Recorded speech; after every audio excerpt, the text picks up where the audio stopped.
What's up, y'all? Welcome to the next episode of the Dominate the Day podcast. And I'm your host, Joey from Joey Talks Live. And we're going to get straight into it. I don't got no time to play with y'all today. Hope your day is going well. Hope your week, your month, whenever you're listening to this, I hope all is well with you and yours. So here's what I was thinking for today's episode. I was having this conversation at work and this came up. Really can't talk about the details, but the basis of it was, what a world would it be if we were all intentionally positive towards each other? And this is what inspired this talk. And I kind of had a pre-talk with myself yesterday, preparing for this, because I planned on recording yesterday, but I ended up recording this morning. But it is what it is. So get into it. What kind of world would it be if we all were intentionally positive towards each other? If we all operated by the golden rule, do unto others as we would have them to do unto you. Like if we really, as Christians, those of us who are Christians and listening, if we really moved to the beat of the drum as far as loving the Lord with all our heart and then loving our neighbors as we love ourselves. But in turn, you have to know what to love oneself is, and then to truly love God, what does that look like? But you look at the news, you get in the comment section, and I won't go on a rant about the comment section. Look up, there's been studies and research shows that y'all are arguing in the comment section, but it's been proven to be bots and trolls. Half the people, I would say even the majority of the people, they're not even real people. If you even click on the profile, you will see that it's just random and crazy.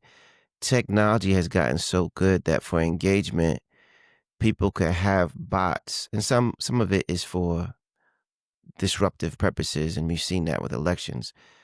You're arguing with robots, with technology. It's not even a real person, but they get the engagement because you're responding back in your emotions. But anyway, stay out the comment section. And I would really say, I always say this, limit your news intake. I always talk about your input determines your output. And this is all about positivity too. Like, what's your conversations? What are you consuming? What are you concerned with? Yes, there's going to be bad things that happen. But it seems like if you really pay attention to the news and to social media, it's so commonplace to see these bad things. Like, bad things are at the forefront. They get priority. And okay, this was a good thing. They like put a little bit of seasoning worth of good things, but the majority of all things is just doom and gloom. Why is that? I'm not sure. But let me try to stay down this path of reasoning for the sake of time. Okay?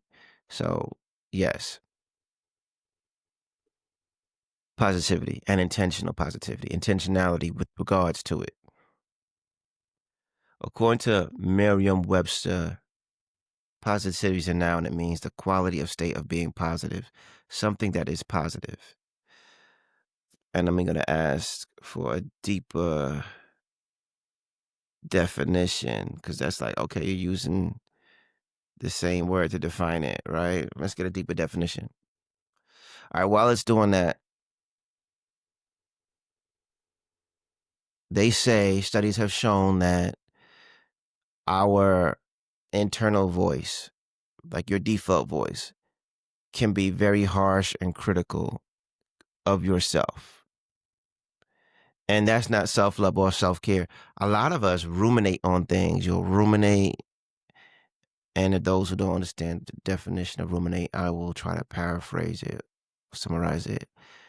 You'll linger on it and you'll keep it like in a mind loop. And you'll be stuck in this loop trying to fix this issue. And sometimes you're not even trying to fix the issue. You're just, oh, this didn't go as well as I planned it. And now you worry through it instead of just giving it up, you know? Anyway, here's a multi-dimensional concept. Positivity isn't just one thing, it often comprises several interrelated components: positive thoughts, mindsets, positive emotions, positive behaviors, and a positive orientation. Interpreting events with optimism, framing setbacks and temporary rather. Emotions are joy, gratitude, hope, and contentment. Behaviors, acts of kindness, encouragement, resilience, taking constructive actions, and the orientation is a general tendency or disposition towards seeing the good even under difficulty. And what about that towards others? Like, what if we were compassionate towards others? What if we were intentional about making sure I don't hurt your feelings? Now, here's where the balance comes in. I do believe there needs to be discipline. I do believe there needs to be accountability. I do believe that there needs to be straight talk. And then the argument and pushback can be that, people want to be so politically correct, rather. But my response to that is yes. We don't have to be over extreme. I love straight talk. I love to be direct. But I also try to speak that straight talk with compassion. And I try to think about how I would want to receive it without trying to hurt my brother or sister or whoever I'm talking to, right? A lot of people feel like if they're cavalier, they say whatever, it makes them cool. Or life has been so harsh to them that every time they open their mouths, they're trying to earn revenge or get some get back towards whoever hurt them originally, even though that might not be the person that they're speaking to. So, what am I saying? People have some trauma in their history, they have some hurt and their pain in their history. And a lot of times they feel like, well, they're on the offensive. If I say this and I say it in this type of way and I can say it like this, I might be perceived as cool, which is a whole other thing in their second childhood. Or not just I'm perceived as being cool, I am also protecting myself from others, because if I hurt you and I can make you afraid or I could back you into a corner, you in turn will leave me alone. Or if I raise my voice, that makes me more right, or you just dysregulated. Anyway, doing good on time. So let me rephrase that. So Joe, what's your solution to this all? It's intentional, like intentionality when it comes to being positive. It's really simple. I really feel like if we just, that old quote of, if you have nothing good to say, don't say nothing at all. I really feel like that could really help so many people. Real talk. If you got nothing good to say, just shut your mouth. Like, real talk. And the compounding effect of goodness and optimism and what it does. Like, I'll speak for me. Just due to the family I grew up in, not saying anything bad about it, but the desire for yourself and your children to do well, there is this position or perspective of perfection. And so I remember bringing home an 80 something math grade, and my mom was pleased. And my dad, not really calling him out, just telling him the truth. He was like, "That's good, but why didn't you get 100?" And I remember how defeated I was. I think I might have been like fourth or fifth grade. I was like, bruh, to myself, of course, do you know how hard I had to work for that 80? Math wasn't my favorite subject. I struggled with math, and also I struggled with English because I sucked at spelling. But I excelled at science and history. And of course, PE was my favorite topic, if anything. But before I go for the tangent, gotta reel myself back in. I gave everything I had. So even though for me at that age, if I would have got 100 or 90, whatever in history or science, that'd have been cool. But for me, even to be in the B range, mid or even high B was like an A for me or A plus plus plus when it comes to math because I know how hard I had to work for it. So I'm reframing it. Stay with me.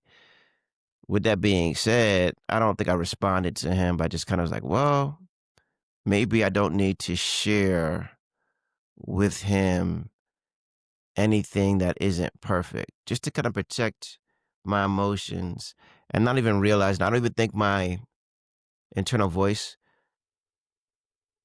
was so introspective yet, but I just knew that I needed to protect myself. So I was only going to share perfection, which is a whole nother road. So my advice to you all is, be cognizant of, especially with a young mind, with a young person or somebody who's easily um, influenceable. I butchered that, but you know what I mean. You know what word I was getting at. But be very aware of how your criticisms can affect them, good or bad. And there needs to be some level of resilience. So I'm not saying you need to put them in a bubble, but you also have to be aware that you can do harm, right? And I was talking to some colleagues yesterday, but let me land that plane when it comes to that. So landing a plane when it comes to that story, how did I start communicating with my dad? I would only share my home runs with him. I wouldn't share my challenges, which or I minimize that because the bad thing is I could have learned so much more from his experience. And I did from time to time, but how would I say this? I believe the topics and the things that I couldn't safeguard myself from emotionally, I didn't share. And I think that robbed both of us. It robbed me of the opportunity to learn in real time and take some advice or even be led to some good wisdom that he would have gathered just from living life. And it robbed him of the opportunity to impart some wisdom on his son. But you live, you learn. No hard feelings. Don't hold it against him. It just is what it is. But I only would share my home runs, meaning that if it was something perfect and I realized something that he would be able to praise, how do I frame this? I know for my sake, and I've observed this too, most kids with a decent relationship and even with kind of a chaotic relationship with their parents, they want their approval. And typically from your same sex parent, because there's a lot of modeling that happens, you almost want to be just like them, at least for a time. They're your hero, they're your God, quote unquote. So, with that being said, a lot of people might be caught up in just providing for your kids and not realizing that everything you do and say that it is leaving a major impression on them. So let me land that plane when it comes to that parent piece. Yeah, be very aware what you're doing, how you praise, how you discipline, everything. As you guys know, and I'm not no child psychologist or whatever it is. I am somebody who volunteers and works with the youth, and I see in real time how a kid without the proper home life and influences can end up in a very bad place. And I also know how much it could positively influence them. So be positive, be aware. Yes, correct. Yes, discipline, but be very intentional about it because the long-term effects can be either fantastic or tragic. All right, I think I landed that plane when it comes to that. But back to what I was saying about what happened at work. We were having a conversation about a few things, and I lost it. Let's see if it comes back. Was it about positivity? What was it about intentionality? What was it about? There was a few. So let's just do this one. We had there's so many conversations that we had that I can't even talk about because of just the inappropriate nature of it all. But I would say this. I think socialization is so important. It helps to someone to grow and have a broadened worldview. So socializing with people from different ethnicities and nationalities and races are important because it helps to have a better understanding, empathy, and just knowledge, and just you eliminate ignorance, right? And it's easy to be ignorant when it comes to things like that because a lot of times, just because of where you live and how you live, human beings are inherently tribal. If you go back to biblical times, if you're a believer, like it was literally tribes. The children of Israel were broken down in tribes, right? And they're cousins because we come from Adam and Eve, whether you want to believe it or not. They're the first two. Everybody else, you know, is related. You know, the children of Adam. We're not gonna go into that. You got Shem, Japheth, the rest, Cain, rest in peace, Abel. You know, you have so many. Did I say Seth? Whatever. I'm not gonna name them all because I won't be able to name them all in this moment. But and we derived from them, and all that happened. Then we had Noah, Noah and his kids, and then we descended again from them, and Shem, Ham, and the rest. I think I mixed that all in earlier too. So forgive me. I think I mixed Adam's kids and Noah's kids. Either way. With that being said, we all descend from them according to, you know, our biblical history, right? And stay with me, a little boring, but I'll make it fun. So you got the Philistines, the Hittites, the Moabites, and all of that. All tribes. So I said people are all tribal. So, and what I mean by that, people are more comfortable in a homogeneous environment, meaning I might not just look like you, I worship like you, I eat like you, I dress like you. We have a common heritage and culture. So I won't say it's lazy. It's a little bit of safe. I get to pass on my traditions with my children because our children will have the same belief systems and all of that. And there's safety in that, right? There's not a lot of work that has to be done. I won't say it's lazy, but it's comfortable.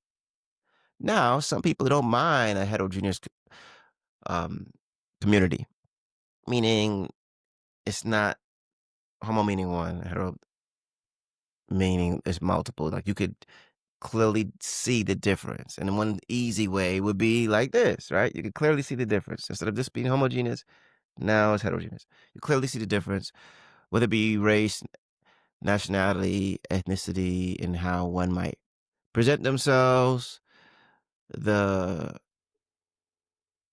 melanin or lack thereof, the way you dress, the way you walk, the way you talk, etc. So, what are you getting at, Joe? What I'm saying is people are naturally tribal. So, it benefits all of us. And I'm sorry, y'all. I might not seem coherent, but just bear with me. It benefits all of us to interact outside of our typical tribe. You could learn so much. And one of the benefits I had growing up in Long Beach, Long Island, where I did, there was so much diversity in my school system. Maybe not my neighborhood.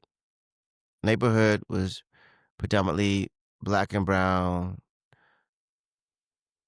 but my school, oh, that was my alarm. That means I gotta land the plane. My school was a mix, which helped me so much. I got to go to all these different birthdays and celebrations from all these different cultures and learn about them, and things that might have seemed strange became normal due to my exposure. So it's easier for me to have compassion. It's easier for me to have love. It's easier for me to have understanding for all these different, I'm going to use tribes because of exposure. And some of you might know that I got a chance to work overseas, and I got to work with guys and gals from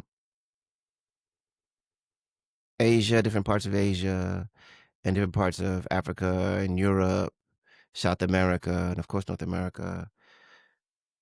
I'm not sure if I worked with any Aussies. I think we had some electricians from Australia in Afghanistan. Either way, with those interactions and those relationships, my worldview was like, we're just being able to travel and visit those different parts of the world and interact with the people there and being welcome there. I realized that we have so much more in common than we have different.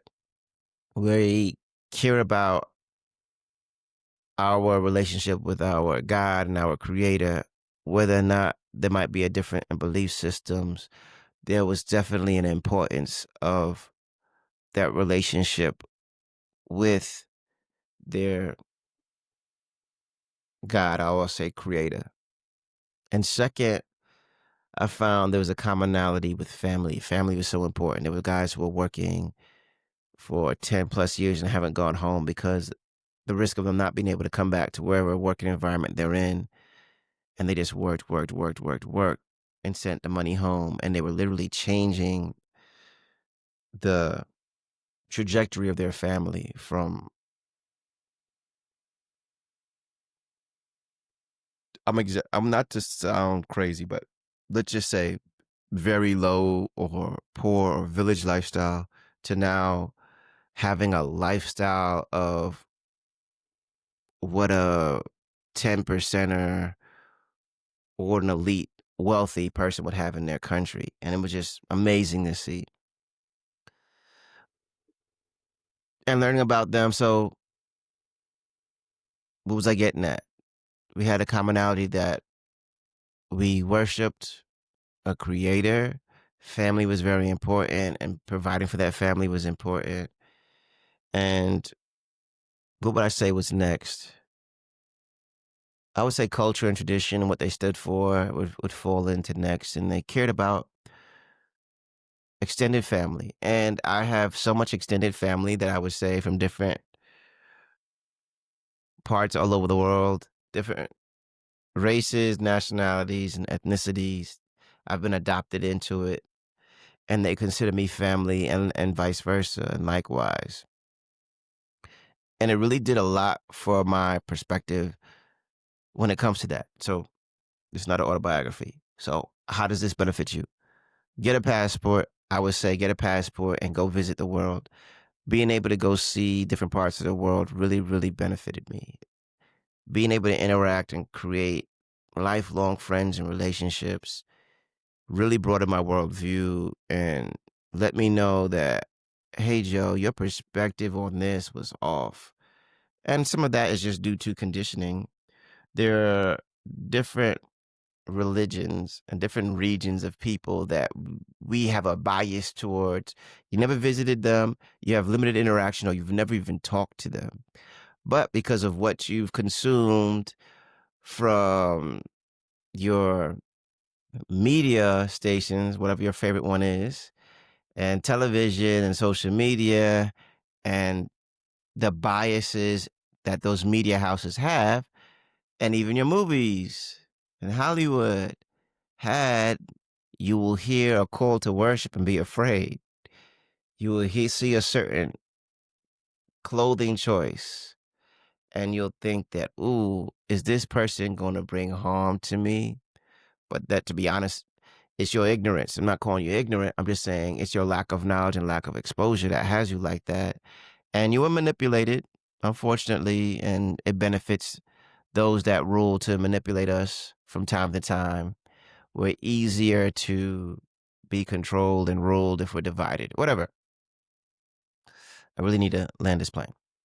With that being said, my intention of my rantings and ravings this morning was to encourage you to be positive, to have empathy, to treat your brother and sister, your fellow citizen of the world with more compassion, to treat yourself well too, to treat your kids well because they are our future. I know that's, kind of a generic and regurgitated term, but if we were intentional about that and because the not dominating, but yes, dominating, a domino effect, a cascading effect of positivity, and this person, was intentional about it. I use this analogy when I was volunteering. So I volunteer with juveniles in detention, and there was this one kid. He was almost hopeless. Like, what does it make a difference? It won't make a difference. One person can't make a difference. And I had this conversation even with an adult a few months ago. And here was the analogy I used with the kid. So I'm gonna use it with you guys as I close. If you close your eyes and you just picture you're in a dark room, and let's say there's 100 people in this room and it's pitch black. Then you have a lighter in your pocket and you flick it, and then you're able to light it. And then you see there's a glow in the room. It went from pitch black to a light glow. And then another person lit them, and another person. And then it was like a waterfall effect. Next, the whole room is illuminated. All because of each person intentionally doing their own work. The room went from dark to well lit. So what are you getting at, Joe? What I'm saying is one person can make the difference. One lighter will cause a glow and cause the room to illuminate. And that will encourage somebody else. Like, well, if they could light their lighter, I could light mine. And they can go from pitch black to fully illuminated. So what I'm saying is one person can make a difference. One bright light, even a dim light in a dark place, can cause a shift in the atmosphere. So be that shift, be that positivity, be that compassion, be all of the above for your environments. You go into the room and you dominate each environment. You dominate the day each and every day. And the good and the positive, and one of the guys I mentor, I shared this with him. Like, there's so many negative people. There's so many harsh people, and they're typically the loudest voices. But let it be the ones who are compassionate, the ones who are moving in love, the ones that want to change the world for a better place. We need to become the loudest voices in the room. So what do I charge you with? I charge you to become a louder voice in the room. I charge you to move with compassion. I charge you to advocate for the ones that might be trampled on, for the innocent, for the weak, right? And don't just sit back and say, I ain't gonna do nothing about that. It's not my problem. Let's move out of this overwhelming, selfish disposition. The world, America, especially the West, we're obsessed with consumerism. What can I buy? What can I get? I gotta get the newest this. I gotta get the newest phone. I gotta get the newest kicks. We're consumed with that, and that's become our religion. That's become our God. I need to be landing the plane. Let me not go off on a tangent. So take care of your brother and your sister and the stranger. Show love for them, because that was what we were told to do, right? That's the right thing to do. Would you go into a room and be like, man, these people are treating me so good. I hate that they're being so kind to me. No, You're going to feel warm and fuzzy and be like, man, I love that. And what if that became the norm? Huh? What if we all intentionally were just going to be like, you know what? This is our new standard. Love, compassion, understanding, optimism. What a world would it look like? What would it feel like? Just take a second to think about that. Think on that. How would you feel? Man, that would be awesome. So you be that lighter in this pitch black world we live in. Be that lighter. You start your glow and let that compounding, cascading waterfall effect as other people choose to light up the room. Of course, make sure it's fire safe, but we're talking about figuratively speaking. Man, what a positive, wonderful world we would live in, and our Heavenly Father and our Messiah would be so proud of the work that we're doing. With that being said, that's my time. I'm Joey from Joey Talks Live. This is the Dominate the Day podcast. And stay tuned for more. I had to drop this for y'all. I'm not even going to do offering time today. I might put the music in. You already know what it is. Hook your boy up, Joey Talks Live at Venmo and Joey Talks Live at Cash App. But I'm not going to put the QVC, but the QR codes rather. What else do I got? Any laughs? Stay tuned. I got a lot more coming. Put some prayer requests. You got prayer requests? Put your prayer requests in the comments. Pray for your boy. Pray that he'll be able to be more consistent with this. I've got a book coming out. I've got a PDF too that I'm working on.